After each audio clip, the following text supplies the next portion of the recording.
Walking a path along the roots of Pikes Peak, you take a fork in the road to the Anselm Society Digital Pub. Inside is a raucous conversation on the arts, faith, and the best uses of the transmogrifier. At a corner table by the fire are three people.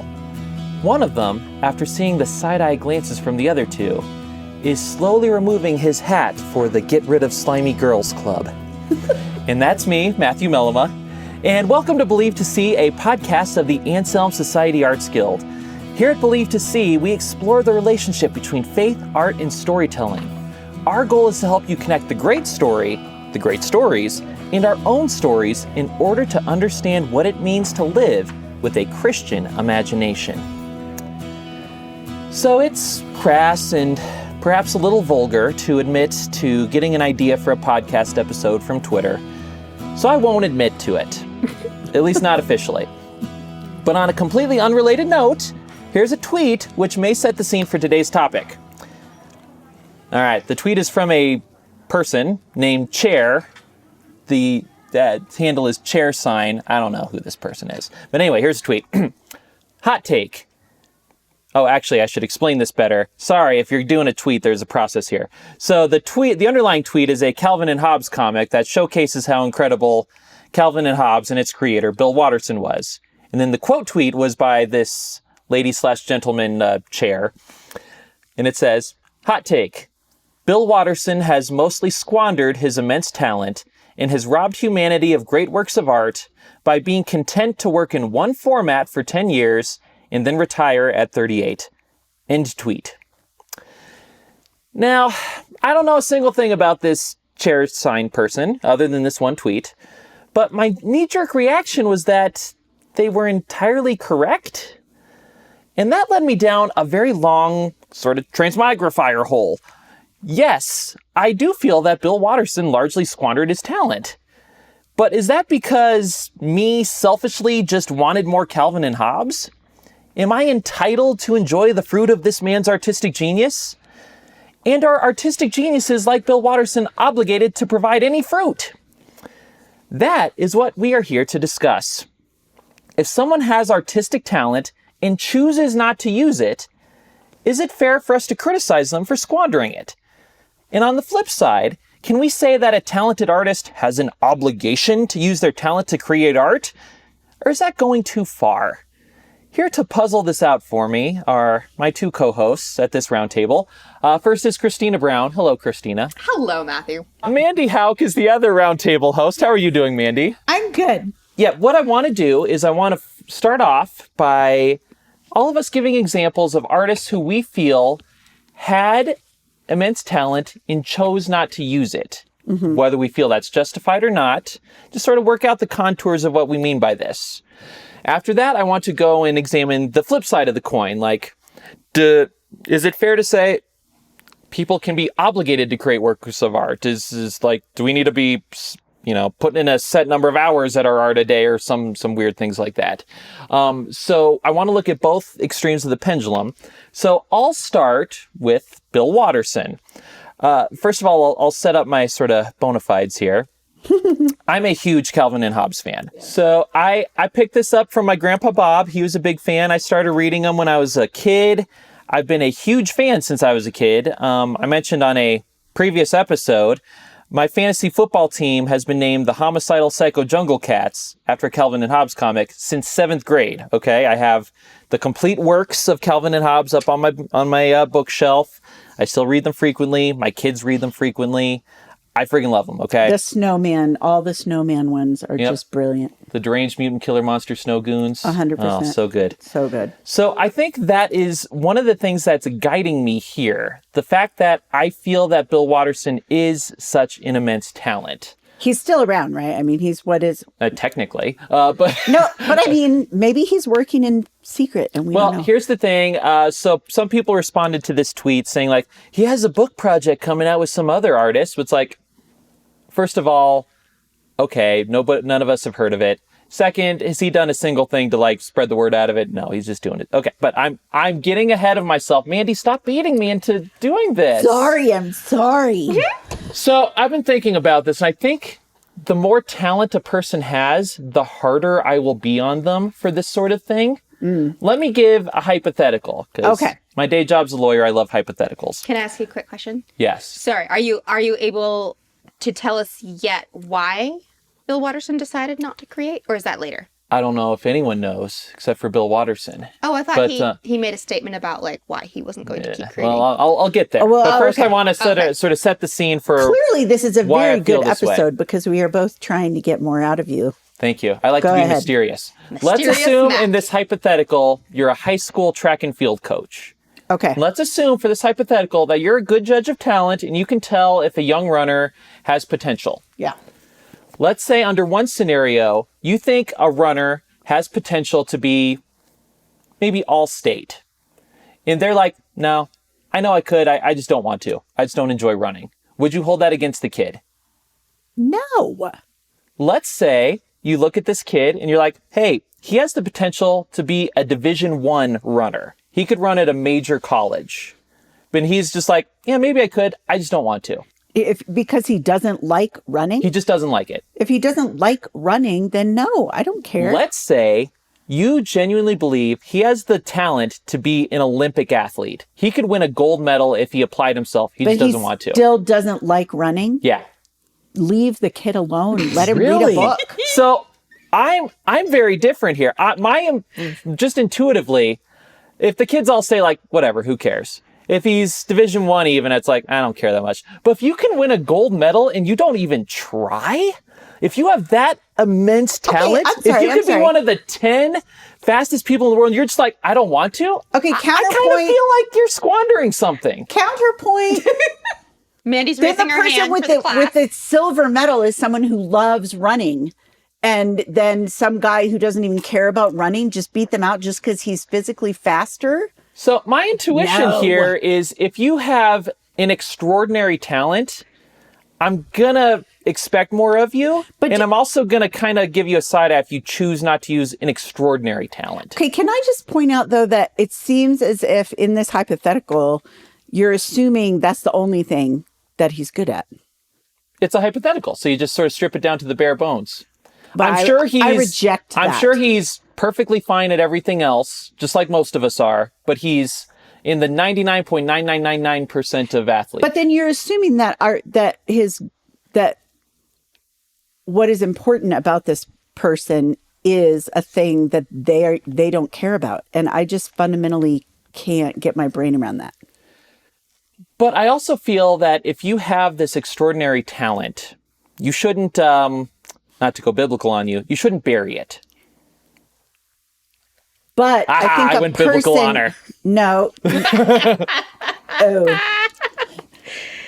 But a person is more than what they produce or achieve. And Oh, absolutely. so Someone who what wins if- a gold medal is more important than what they produce or achieve. Like that's just their athletic ability is one small part of them as a person. But if you think about have, how much time he would have to devote to this thing that does not touch his heart in any way, that's empty to me. Maybe Again- the hypothetical is too strict. again, I would agree with you if he was anything less than world class. Like if because he has the chance to be elite of elite. That's why I'm coming up short here. But why is that important to be the elite of the elite if it's something you know. don't care about? Okay, so we're being really hypothetical. Maybe we need to I be know. more nuanced. That's what I think. I well, think your hypothetical first of all, is Christina, your knee-jerk reaction. strict. Would you hold it against the kid? Like, if he would work hard, he could be a gold medalist. But he's like, nah, I want to play video games. Maybe it's Okay, you just changed the hypothetical. Does that matter?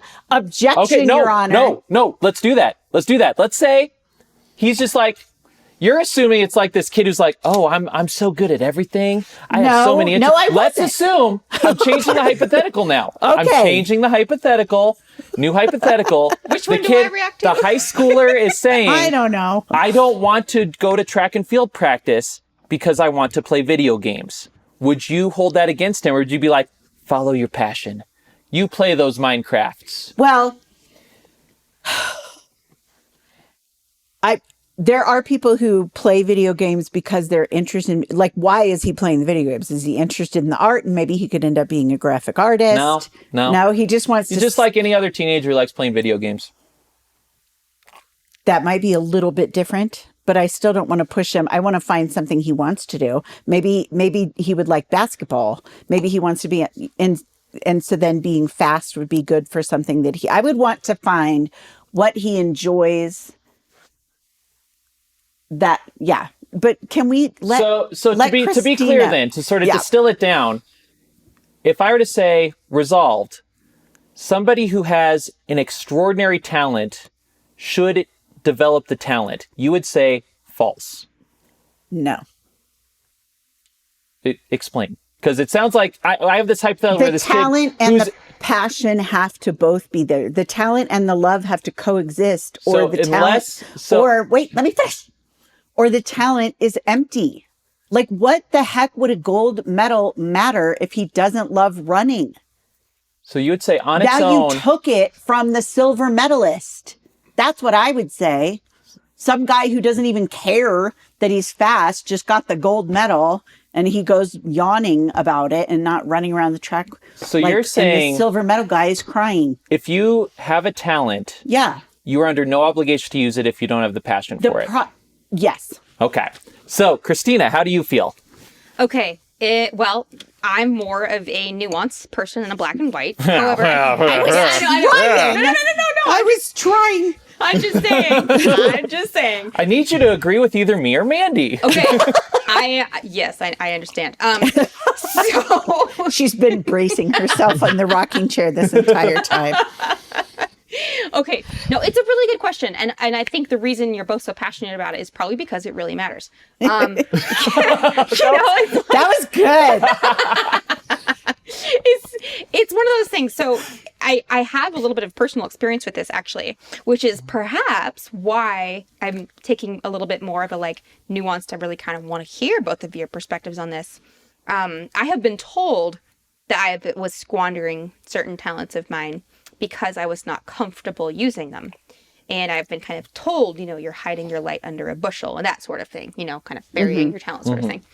And I've actually had to ask myself that question a couple times. Are they right? Or at least are they right to some degree? Do I have a responsibility to use this gift that God has given me, if I'm really, really good at it and I just don't want to? At what point do we say, okay, God, I'm willing, even though I don't want to, like Jonah or whatever. Right. And at what point do we just say, no, I don't actually care about this. I have something else that I want to pursue. Right. And so that's, again, where the nuance comes in. Because if it's video games and this kid's not applying himself to anything, maybe that's where the parent needs to push him, right? Right. If it's no, legitimately, I want to be a painter, not a runner, well, then you have another kind of question you have to deal with. Yes. And I think that's kind of the difficult place. Right. And I know that where you could kind of come into this, too, is with kids who hate music and they don't want to keep doing piano, but their parents are like, no, you need to do piano. My father-in-law became an all-state violin player because his parents pushed him to do it. But because he hated it, to your point, Mandy, as soon as he graduated high school, he stopped playing. He's never played it since. Right. He did have talent for the violin, but he hated it. So our who cares? nephew was an amazing trumpet player, but he didn't like it. So then, again, out of the world of hypothetical into the real world. I don't think Christina was done. But I have my point. Okay, go ahead, Christina. Do judges like you? Do you get objected to? I love you. I really do. Go ahead, Christina. Let's see. I'm trying to remember where I was. I think just basically, I mean, it's difficult because then you have the kids who go back. They're like, Mom and Dad, thank you so much for making me do this. I'm so glad you did. It changed my life. Da da da da da. And then the kids who, like you said, was it your uncle? You just said Matt, who did it? Father-in-law. Father-in-law. Okay. Yeah. And who's to say that violin playing didn't bless a lot of people? Now, in fairness, again, who's training you in this hypothetical thing? Right. Like running your track coach or, your parents making you do music. Like my parents, I did have to do a lot of music. Like my parents wouldn't pay for sports stuff and all that. They would pay for music and they wanted us to do all kinds of music. And we did private lessons, we did orchestras, we did choirs, things like that. But the one thing that my mom always made us do was give of our talent. So we'd go to nursing homes and we'd play for the Oh, old I people love and we'd sing that. for them. We'd play a violin or a piano or perform. My Right. brother was a cellist. My sister was a violist. And, did we love it? No, we really didn't. And yet, seeing the tears in people's eyes and the fact that we play music that they used to know. And anyway, Right. it was that whole concept of we have artistic talents and what are we doing with them? Right. And so I think there's that question too, Matthew. It's like, are you good for the sake of being good and giving people, some entertainment, or are you being good with your gift to the sense, in the sense of giving it to someone? Well, and to your point, I think you introduced the aspect of creation and creator. Like, are we co-creating? And I think the question can be different for someone who is following Christ versus not following Christ. It could be, although I do argue that giving of your gifts is like something that every person ought to do. And I wasn't, So, but my point is, if the question gets bigger, Yes. I would say. Yes, as Christians, I think there's a pretty clear-cut answer. Speaking of black and whites and nuance. Right. I mean, Right. I'm holding the book in my hand, Why We Create, So, exactly. In fairness, I'm a little biased as a Christian, but Right. Yeah, and Then that goes to the why, though. Yeah, and to that point, Christina, outside the hypothetical world, in practicality, if you don't love something, you're not going to become elite at it, right? Well, there's no Which is way why- anyone would win a gold medal. If they Exactly. didn't. So that's why the hypothetical never happened. If a kid just doesn't like running, he's not going to be pegged as an elite athlete. Right. Parents usually who force an instrument on a kid, the kid's not going to be professional if they don't love it. Right. So usually it's just foolish to force someone to do something they hate. So that sort of sets the scene. And the reason I say it is just in my mind, intuitively, it didn't really irritate me in my hypothetical that this imaginary kid's wasting his talent unless I thought he was truly elite at it, right? So let's take that to Bill Watterson now. So I watched this really great documentary. I initially watched it on Netflix. I need to take a sip of my drink. I'm sounding ragged. Lewis Having to is defend myself from Mandy all this time. Order. It's called Dear Mr. Watterson. It was on Netflix a few years back. Now it's on YouTube for free. So just type in Dear Mr. Watterson. Director is Joel Schroeder. And he's just a big Calvin Hobbes fan, exploring the impact of Calvin and Hobbes and, some of the history behind it. So a couple things that stuck out to me about the documentary. One, how Calvin Hobbes seems to have almost a universal approval rating. It's very rare to find someone who reads Calvin and Hobbes and dislikes it, right? Most people love it who read it. Right. It was especially interesting to listen to fellow cartoonists. They interviewed a lot of folks who were, Watterson's peers. They also had large syndicated comics. The reverence they spoke with Watterson about. You could tell, he was the standard that they're all aiming for. One of them was saying, hey, when I first got into cartoon, he was like, I can do this better than anyone else.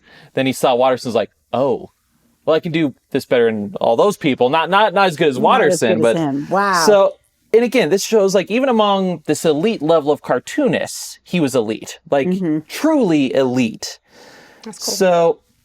So in that way, he kind of advanced and expanded the genre itself because he made people reach higher. It's rare I think it'd be rare to find a cartoonist these days who wouldn't list Calvin and Hobbes as anything but a major influence, right? He's just incredibly influential. And that's a good point. I hadn't thought of that as far as the influencing the field or whatever. Yeah, so here's the story of Bill Watterson, very briefly. Again, for the full story, Dear Mr. Watterson's on YouTube.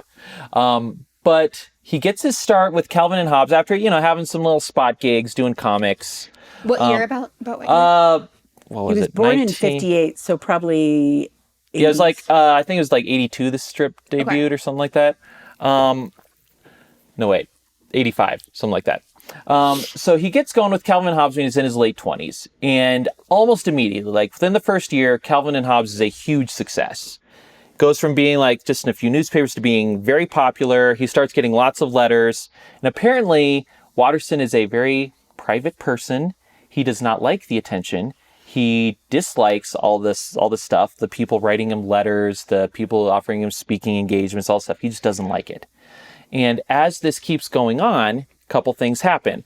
First of all, the comics industry is sort of shifting. As you all may have heard, newspapers aren't going through the best time. So it used to be the comics page. Each comic could get a whole half page. So you have space to do really beautiful art, tell a good story, do all this stuff, but it keeps shrinking and shrinking and shrinking down to where you really can't tell a good story. Everything's chopped up. Everything's very basic. This infuriates Watterson. He's like, oh, you're letting the money get ahead of the art, okay? And also, there's merchandising. Calvin and Hobbes could have made a ton in merchandising. The estimates vary. I think the number I heard was Watterson could have made between $300 and $400 million I believe it. on merchandising. Yeah. Think of everything that Garfield's on, Peanuts are on. Peanuts, yeah. It could have been the same thing. He chose not to. He felt it would cheapen the artwork and all that. But the syndicate would have gotten half that money. So understandably, the syndicate's like, can you please give us? Well, what's horrible is the bumper stickers that have been like The ripped bootleg off ones, from him. yeah. They're terrible. I hate them because you're not in the spirit of Calvin You at all. don't approve of those? No, I do not. So this keeps going for a while. Again, Watterson is furious that, the newspapers want to make money instead of publish his art, and that people be like, hey, we could both make a fortune if you let us make a Hobbes doll, right? So this makes him more and more furious. So finally, at the age of 38, he walks away. And apparently, they interviewed one of the directors at his syndicate. He's like, I was kind of impressed he lasted that long because he was just like pushing back bridle. He just didn't like it. And after he walked away, disappeared. Totally disappeared.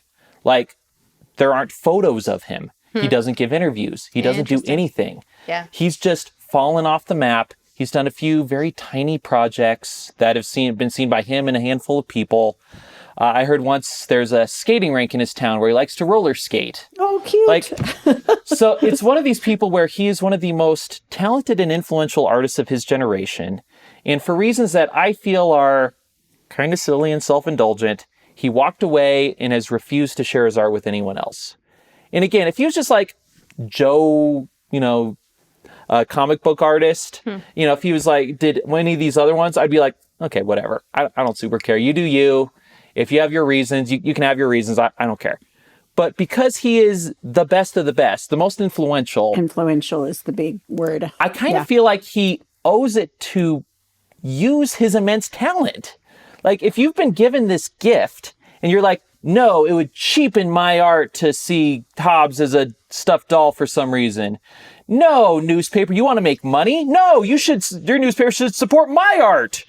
That really rubs me the wrong way. And it wouldn't rub me the wrong way if I didn't think he was such an immense talent. But what if just speaking and taking this argument, what if he still said that but continued to create? Would you feel the same way? No, he can be grumpy all he wants. That's fine. There's lots of creative curmudgeons out there. Yeah, but if he said no to merchandising, the merchandising, still kept creating his comics and the his merchandising books. Doesn't bother me. Okay. That he said no to it, or that he. Well, first of all, I think it's silly that he said no to it because I also love the comic strip Peanuts. It's been merchandised. I don't feel like that cheapens the comic. Yeah, but that's his. I feel like that's his right to say. So 2 points there. That's One, what I was asking, yeah. I don't see why he's taken that position. But it's okay. I don't think he'll cheapen it, but that's his business. I don't care. Maybe it's personal. Maybe he didn't want the temptation of money for himself. I don't know. Yeah. And again, I don't I think I disagree with. I would have made a different decision if I was him, but I'm not mad. I'm just wondering if it's walking away and sort of away. Like, dude, if you want creative freedom, do a webcomic, right? You can just do that. But he's chosen not to because apparently he's very uncomfortable with technology. He's unwilling to learn and he's unwilling to take that step to share his art with people. To me, I wish there had been like a middle ground. If what pushed him away was the interactions with the people pressuring him to do all the things he didn't want to do, then it would have been excellent if he had just hired people to be between him. Like, And apparently he didn't want that. Like, so he didn't even want like a lawyer to be. No. Oh, he liked his comic was just him. He didn't want anyone else involved. He didn't want an editor. He didn't want a business person. He didn't want a lawyer. It's just him. Anything beyond that, without his total control, total non-starter for him. But see, what I'm saying is, like, I wish that he had just hired someone to say no for him. Like, hire someone to be a wall.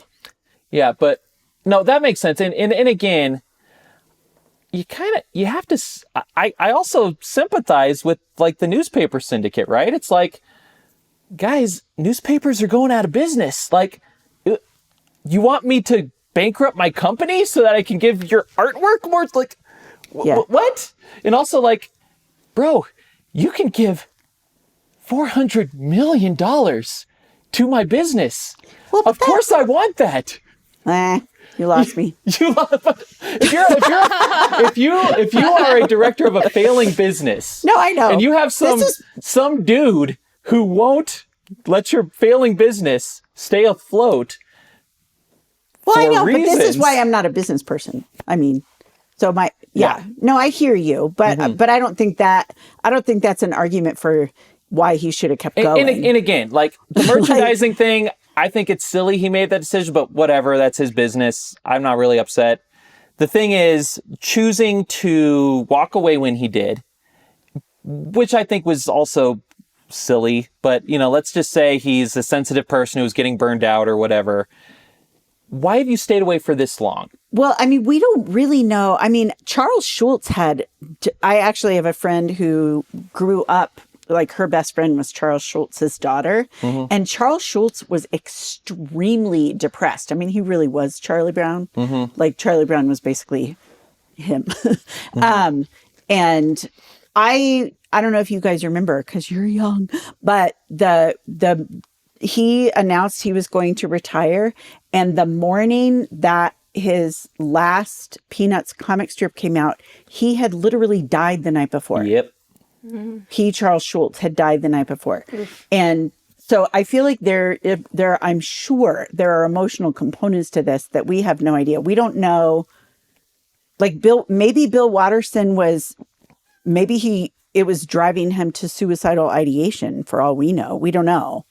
And no, we don't know. He doesn't give interviews. He's basically it sounds pretty like it was intense and very extreme, whatever was hurt. It sounds like it was.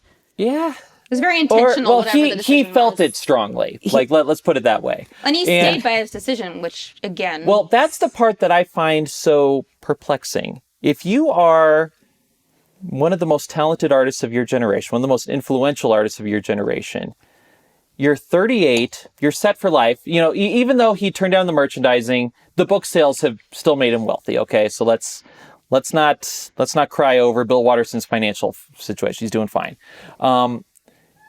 He could do anything he wanted.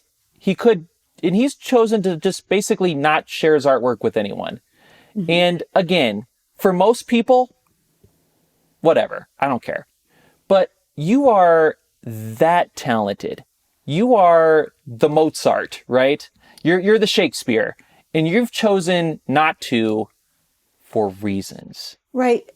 But there's just that undercurrent under there of prioritizing the product over the person that I can't.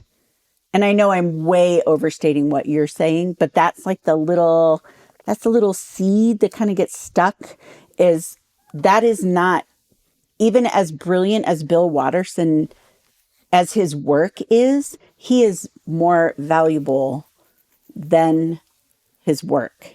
And he is not less, and I know you're not saying this, but this is sort of where my brain goes. He is not less valuable as a human and is part of the human race because he stopped making this thing. And I say that as a creator, and I know that if I were not creating, it's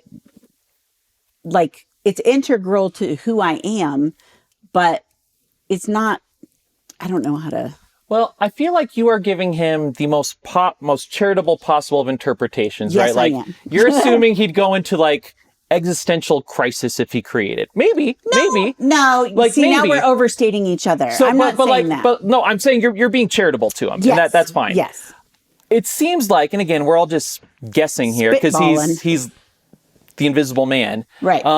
It seems like he just really likes his art his way, and he will not compromise 1 inch. Okay, so I hear that perspective. That also really rubs me the wrong way because if you want to share your art with people, you have to compromise some it's of an it. interactive thing. Like you have to. Like yeah, I hear that. That like, I'm hearing. All Okay. of us have been writing books.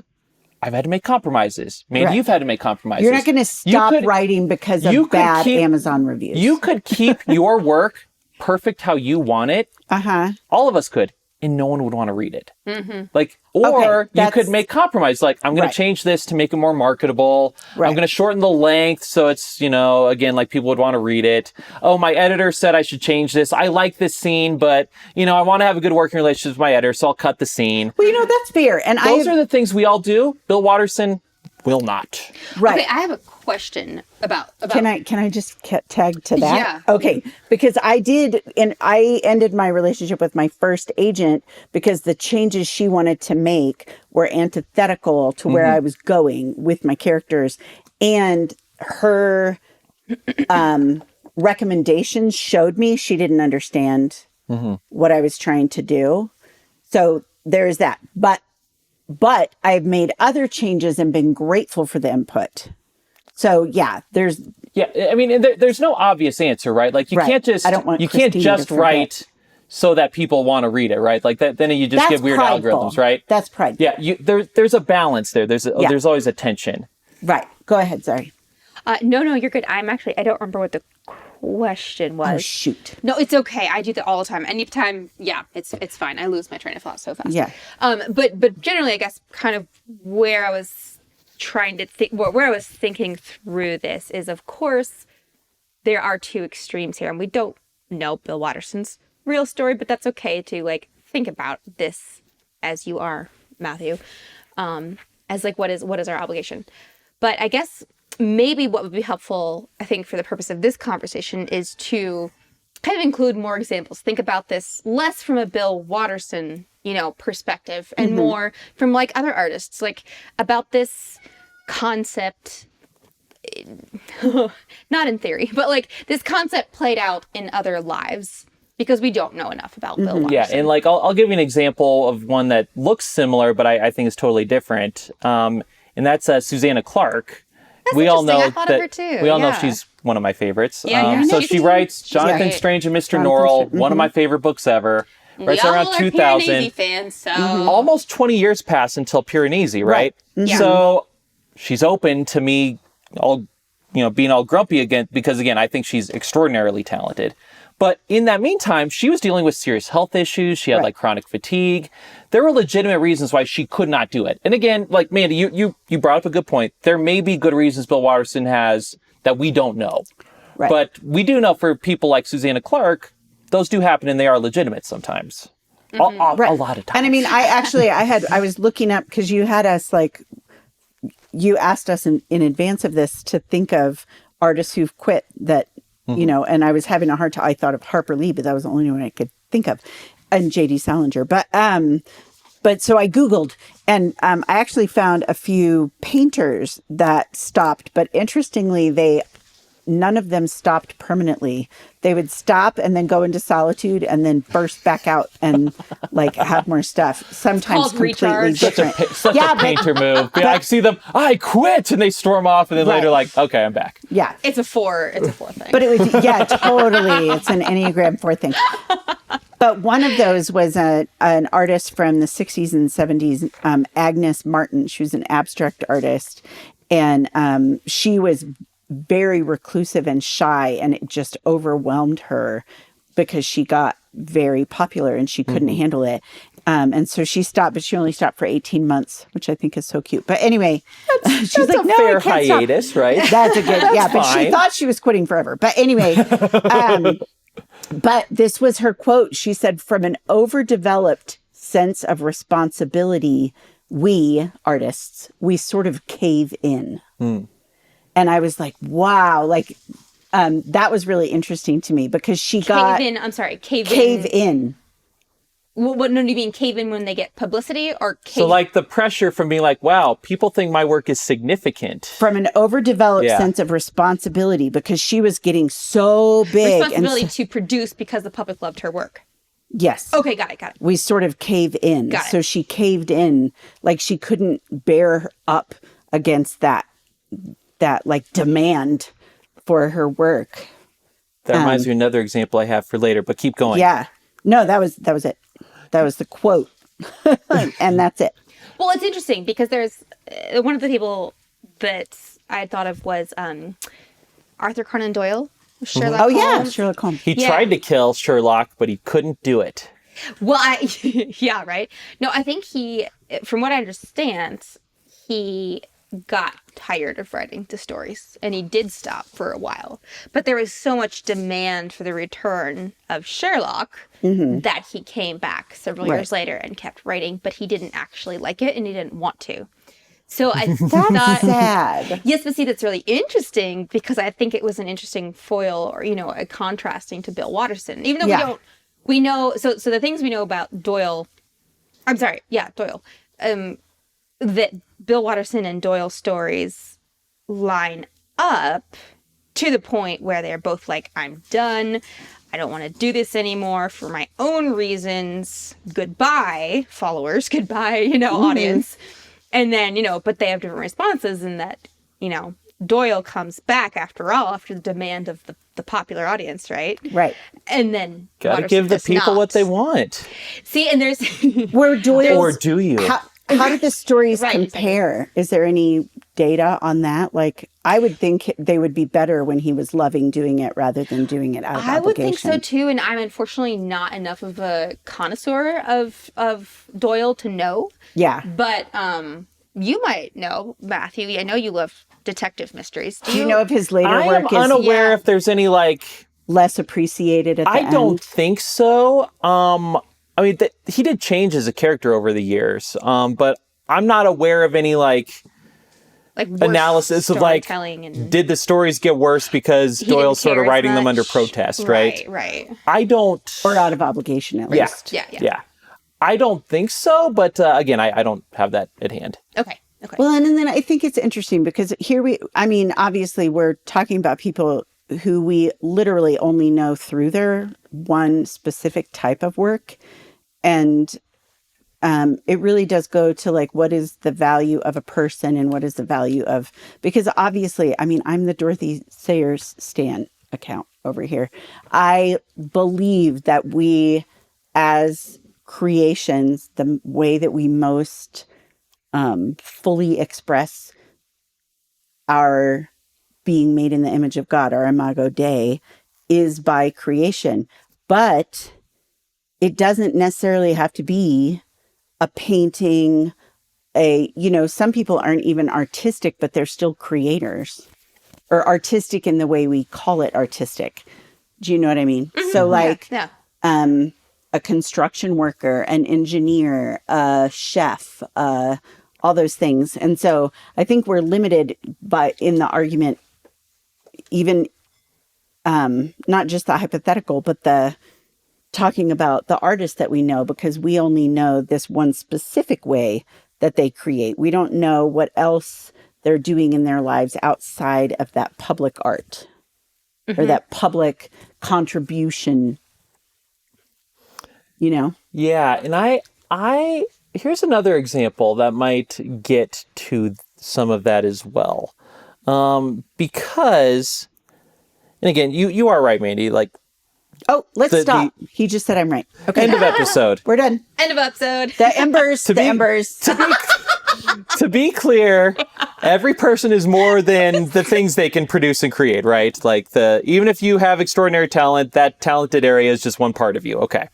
But I love how he says that. So, okay, fine. So that's there's fine, Mandy. more to you All right. than that. Okay.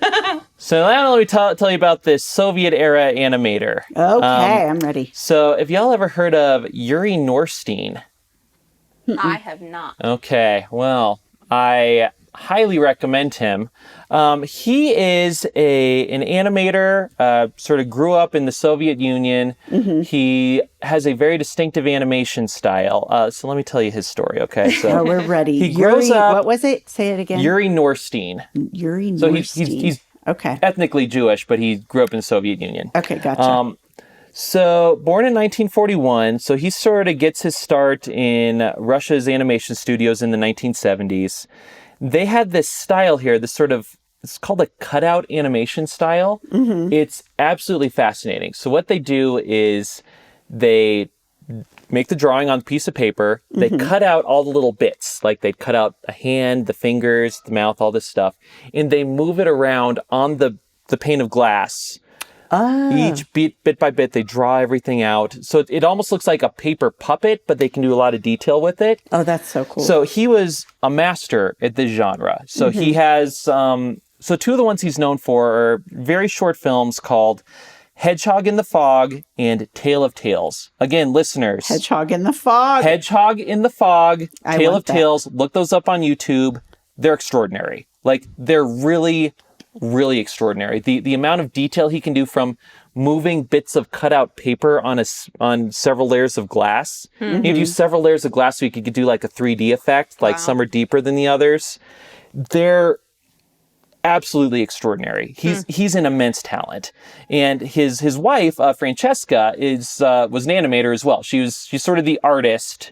So she does the illustrations, he would do the animation. Okay. So after this, Tale of Tales comes out in 1979. In 1984, it's named by this like international cinema coalition as the greatest animated film ever. Wow.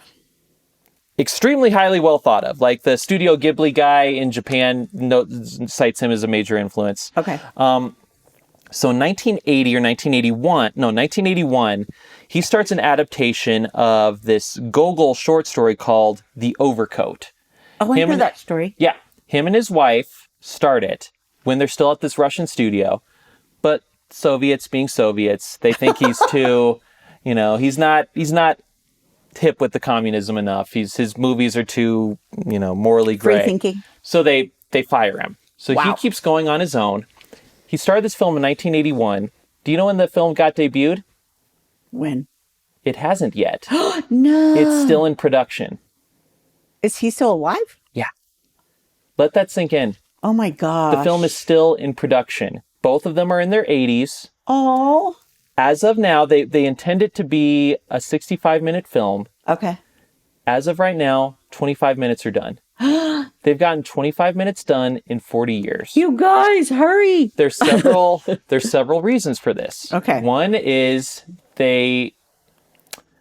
both of them are major perfectionists. Yeah. So like they refuse to do anything unless it's absolutely perfect. Norstein, Yuri, if he'll be like midway through the film, then he'll discover a new animation trick. So he'll be like, we need to start over so we can incorporate the new animation trick. Goodness. Oh, Wow. no. They kept running out of funding Well, yeah. because they were independent. However, lots of Western movie companies have been like, hey, move out to America.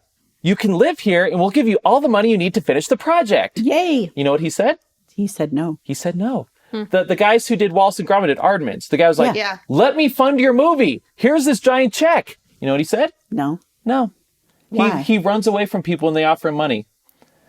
There's a lot Is he expecting that they will Exploit? take control? I don't think so. I think it's basically, he has this weird idea that Is he in order purist? to create his art, he has to be suffering. Oh, He cannot create the art if he's comfortable. That's sad. Unclear if his wife feels the same way. So it's just this sort of, he refuses to use modern technology. Like he refuses to use any computers in his film because watching computer animation makes him feel sick.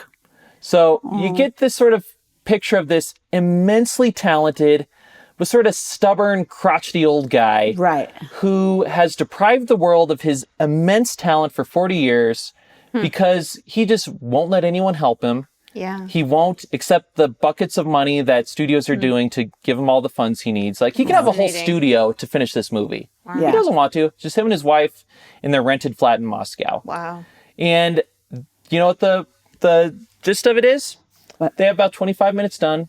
they're not going to finish it. They're both going to die with the movie unfinished. Yeah. And I just feel, as I was, again, there's a really great documentary on I this think the as word well. squandered is good for that. Okay, so that was my thing too. I just kept thinking as I'm watching this documentary on YouTube, which is called, it's by this YouTube channel called Atrocity Guide, which is kind of weird. But the title is The Animators Who Spent 40 Years on a Single Film.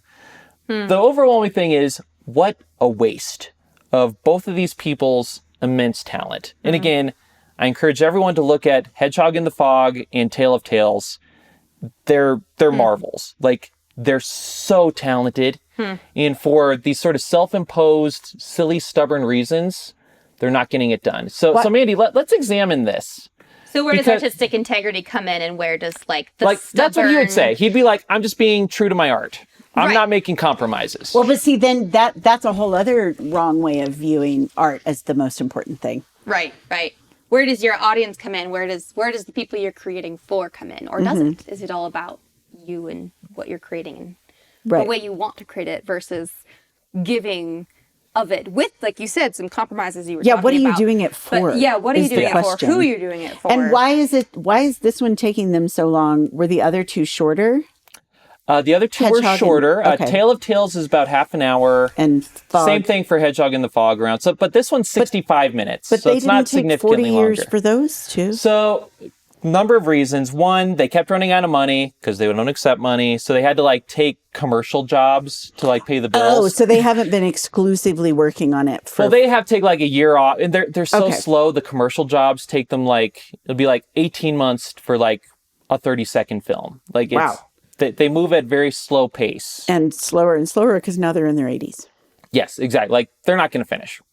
So Mandy, it seems like you have a much more negative view of Mr. Yuri Norstein than Mr. Bill Watterson. Why do you think that is? What's the difference that you see? Well, because in this case, this is something that he's actively working on, but he's letting his perfectionism stuff. To me, that's he's shooting himself in the foot because he hasn't lost the desire to create, but his stubbornness is turning off the flow. Is it pride? It sounds to me like this is he has taken possession of the work in such a way that he's not, it's pride is the answer to the question. Yeah, and I think you could, again, part of this is we don't know what Bill Watterson's thinking, right? Yeah. I think there's a scenario where Bill Watterson's motivations are very similar, where he's like, I want to do my comic my way. My way. Y'all can just leave me alone. If you don't let me do it my way, I'm not doing it. I'm not doing it at all. Yeah. Yeah. But the difference to me is interesting. We don't know what Watterson's motives are. But the interesting thing to me is that, dang it, I forgot his name again. Yuri. He has not lost the compulsion to create. Well, for all we know, Bill Watterson hasn't lost it either. He could be doing comics all the time, just and they might be posthumously published. Yeah, he could be doing beautiful art and sticking them in a drawer, That's true. Right. With the intention, to my son, publish when I'm dead. It's a ha-ha in the face to everyone who, never mind. Lot of great artists. I read that he does landscape paintings. Bill Watterson? Yeah. I'm sure they're very nice. He says bitterly. Whoa! That was funny. Jinx. I was like an echo. That was great. It's interesting. I wondered too, because I was thinking of a couple other people, and I have someone in mind who is actually sort of an antithesis. Mm-hmm. Yeah, I think that's the right word. I don't know if you call someone an antithesis, but anyway, an example of a person who does not want to create anymore. This particular thing but said yes because he feels like he's being called to do it. And this person, believe it or not, is Michael Card. Oh, I love Michael Card. So apparently he hates writing music. He hates writing music? He hates that makes writing me sad. music. it makes many people sad. And he said this, and he said this in an interview, so like a public podcast interview. So I know I'm not just making it up, but Right. Yeah, he said he has never liked making music. But He has never liked it? No, he's never liked it. But Oh, wow. he's done it as an act of obedience to God. Well, wow. He's good at obeying. Well, see, he's good at obeying, but he's also good at like his music, as you can tell by like all the people who have been so deeply influenced, and even me, you know? Yeah. Like we were talking like His a couple lullabies. times ago about his lullabies. Yeah, we were talking about those. And still his album Unveiled Hope, that's strictly based in Scripture of Revelation, got me through my bipolar and depression before it was diagnosed, you know? Wow. So again, like it's this idea of like someone who's really good at creating and offers so much to the world, and he knows how much he's offered to the world through Right. his music. Right. And he wants to say no. He wants to say like, you know, I'm not putting, these are not his words, but he wants to say like, screw this, I'm done. Right. But he's saying, no, I have a responsibility to God and to the people. Well, and there, to right keep- there. Right. That's a different why. It is a different why. And so, but also, I mean, saying yes to God, knowing how much his art has meant to others, you know? Yes. And I think there's that. And so anyway, it's an interesting thought, Matthew, when you had asked us this question. I was like, you know, there's someone who has had this desire to just up and quit and has chosen the other, you know, the option in spite of hating doing it. Yeah. Yep. So, and of course, you know, Arthur Conan Doyle is kind of one of those in the sense of like, you know, fine, I'm back by popular demand, I'll do it, you know, kind Right. of thing. Yeah. And I don't know what his, you know, opinion was after he kept going. Right. But it was interesting to me that there are people out there who say, I don't enjoy this, but it's blessing others and it's obedience because I'm good at it. It makes me think of your original example, Matthew, when you're asking about like the kid who's really talented, who could win that gold medal, but says no. And is because they say no because they're ignorant and they don't know what they could be doing with their talent. Right. Or, the you why know, is really the sticking the why point. is the sticking point. And for, yet, for like, why do it or why don't. Either way. yeah. And it's, anyway, Yeah. curious what you make of that, Matthew. But I wanted to bring that up there because it does kind of, when you do have a talent, and kind of back to like when people told me like, you have this talent, Christina, like stop hiding under a bushel, you need to use it. I really did have to ask myself, like, am I just letting my fear and my self-consciousness get in the way of God's call? You know? Right. Or like, kind of like, you know, Jonah, like, they'll kill me, I'm not going to go there. Right. You know? Like, But I don't like Nineveh. yeah, right, exactly. Really, he just hated them. I kind of wanted you to smite them. Right, exactly.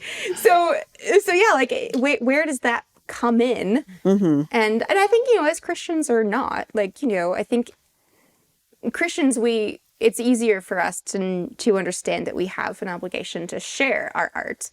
But I think, Or at least make it, even if it never. That goes even for. Sorry, but what were you going to say? oh no, you're good. I know what you're going to say. Yeah, I totally agree. But I mean, I think even artists who, you know, non-Christian artists who create do it because they want others to see it, or at least they hope they will, or, you know. Or they think it'll have an impact. Yeah, exactly. Right. They want to say something with their art. Right. And so anyway, the responsibility between saying something or giving of that art can kind of make a difference in, I think, the answer to your question. Yeah. Yeah, I mean, like, really, there's no one answer to it, because if you find out someone who's talented at, you know, in our context, art or anything else, is given up on it, like, it's not just like, oh, that's wrong, that's right. It really, the answer is, it kind of depends on the other factors, right? Like, we can all name a lot of authors or artists who were successful, but who, you know, their families hate them. They have no relationship with their children. Yeah, they've sacrificed they've everything. sacrificed everything for their art. And I think we'd all agree that's foolish and wasteful. Right. In a different way, right? Like, if you get your book published, but your spouse and kids all hate you, and divorce you. Yeah, yeah, I mean, like, that's that's not successful. Ernest Hemingway's life is a perfect example. Like, you know. That reminds me of the old saying, the people are their work, you know. Ooh, I like that. Yeah. Yeah, so there's that one extreme, right?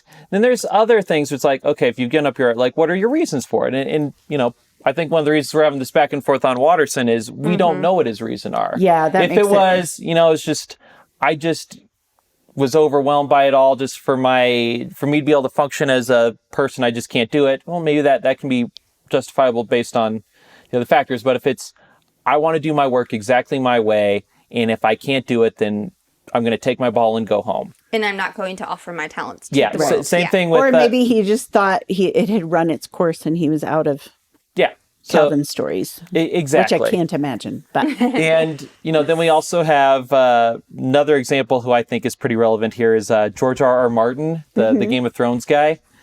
I don't like Game of Thrones, but if y'all do, that's... I don't. I haven't. I mean, I don't have an opinion. I haven't.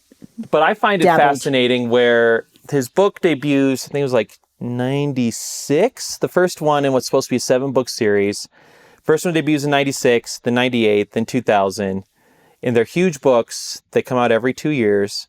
And by huge, you don't just mean popular. You mean they're huge, right? Aren't they like tomes? Yes. Tomes. They're doorstops. His latest book is like, 12, 13 years late? And there's no end in sight. I know his fans have been really mad. That's hilarious. He's in his 70s now, and people are speculating. People are like, he's going to die. And he's not going to do done. I'm going on record. He's going to die before he writes those books. Those books aren't coming out. How many are left? 2. Oh, goodness. He's written 5. 2 are left. He's not. I don't think he's going to write them. And people are People speculating. to clamor for my book. Yeah, right? Anyway.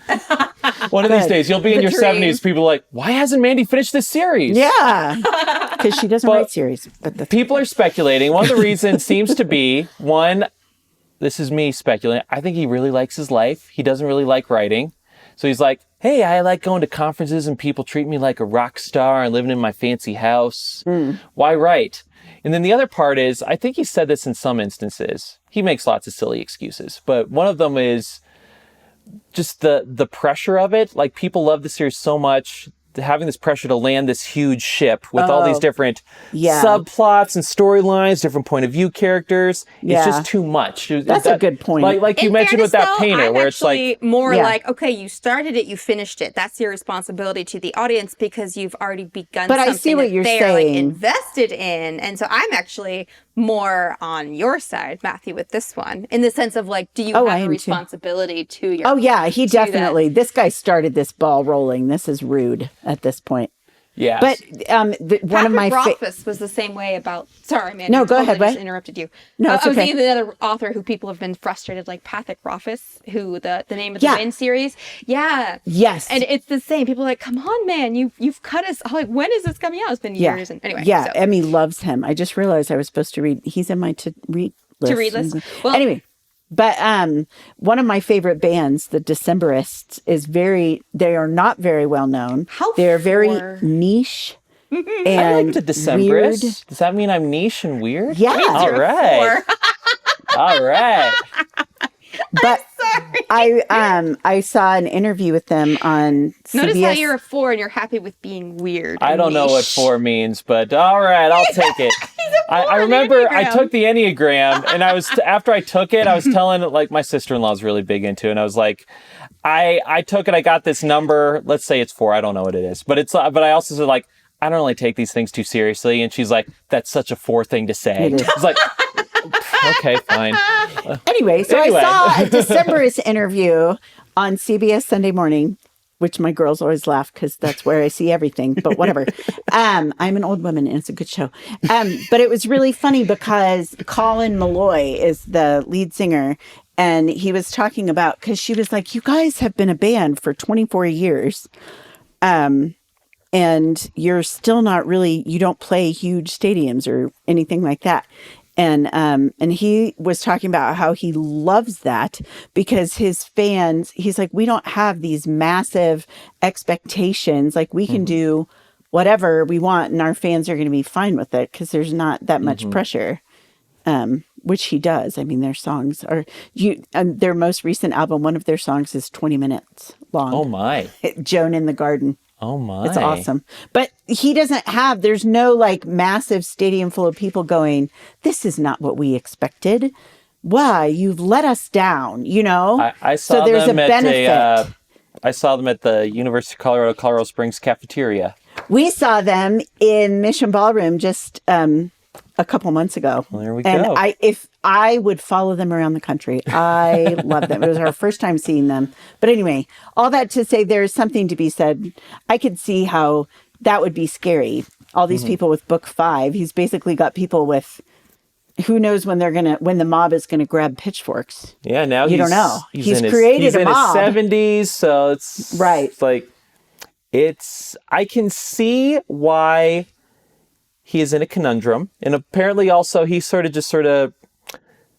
he doesn't map things out terribly carefully, so he may genuinely not know how it's supposed to end, Is it possible? Oh, go ahead. Oh, but also, if he had done this hard work 10 years ago, this wouldn't even be an issue. Well, right? yeah, but is it possible that he's just like punking everybody and he actually finished both books, but he doesn't want to release them till he's dead? That'd be hilarious. That would be fun.